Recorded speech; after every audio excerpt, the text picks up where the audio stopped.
बच्चों, आज हम सभी यहाँ पर वृक्काणु का चित्र बनाना सीखेंगे। वृक्काणु का चित्र अक्सर परीक्षा में पूछा जाता है। वृक्काणु क्या है? वृक्क हमारे उत्सर्जन तंत्र का एक मुख्य भाग है और जो वृक्क है उसकी एक कोशिका को, जिन कोशिकाओं से मिलकर वृक्क का निर्माण होता है, उसकी इकाई को यानी कि एक कोशिका को हम वृक्काणु कहते हैं। तो आइए चलिए हम बहुत ही सरल तरीके से देखते हैं कि वृक्काणु का चित्र किस प्रकार से बनाया जा सकता है।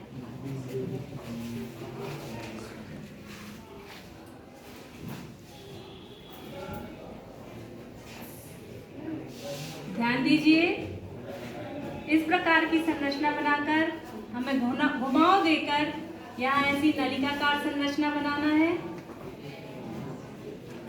ठीक इसके समांतर एक और नलिका हमें ऐसी ही बनाना है।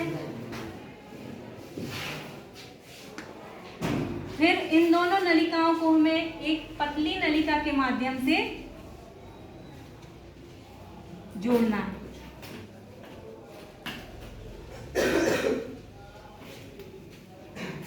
इस नलिका को घुमाते हुए एक और नलिका हमें यहाँ पर बनाना है। इसके बाद देखिए, यहाँ पर हमें केशिकाओं का एक गुच्छा बनाना है और केशिकाओं के इस गुच्छे का संबंध हमें वृक्क में प्रवेश करने वाली धमनी और सिरा से करना है। ये धमनी और सिरा की नलिकाएं हमें यहाँ पर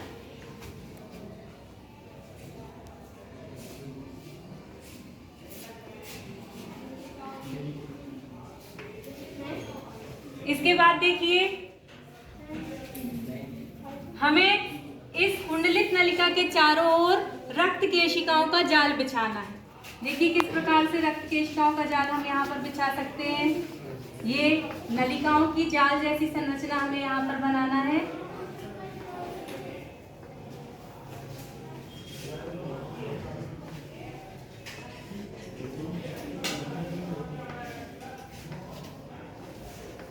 ये चित्र बनकर तैयार हो गया। अब हम इसे नामांकित कर देते हैं। इधर देखिए, ये क्या है? इसे कहेंगे हम धमनिका, वृक्क में प्रवेश करने वाली धमनिका, और वृक्क से निकलने वाली या वृक्क में प्रवेश करने वाली सिरा।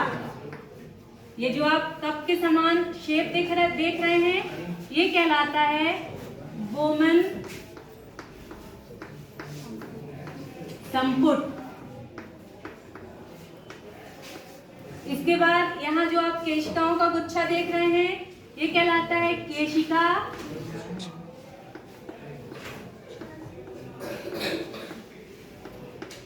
गुच्छ। इसके बाद बच्चों, बोमन संपुट के बाद यहाँ से जो नलिका प्रारंभ होती है, ये नलिका कहलाती है समीपस्थ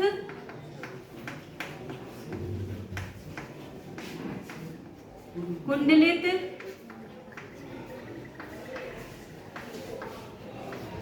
नलिका। और इस तरफ जो दूसरी नलिका देख रहे हैं आप, ये कहलाती है दूरस्थ कुंडलित नलिका। इन दोनों नलिकाओं को ये जो पतली नलिका जोड़ रही है, ये कहलाता है हेनले लूप। Henle loop. और इस तरफ आप जो ये नलिका देख रहे हैं, इसे कहते हैं संग्राहक नलिका। अब इन नलिकाओं के चारों तरफ ये जो केशिकाएं बिछी हुई हैं, केशिकाओं का जाल है, इन्हें कहते हैं रक्त केशिकाएं।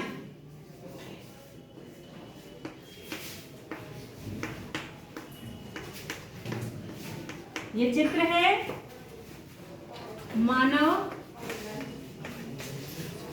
वृक्काणु का।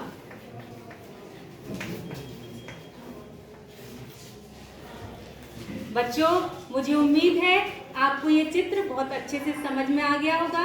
यदि परीक्षा में आपसे ये प्रश्न पूछा जाता है तो निश्चित ही आप ये चित्र बहुत अच्छे सुंदर तरीके से, स्वच्छ तरीके से बना सकते हैं। धन्यवाद।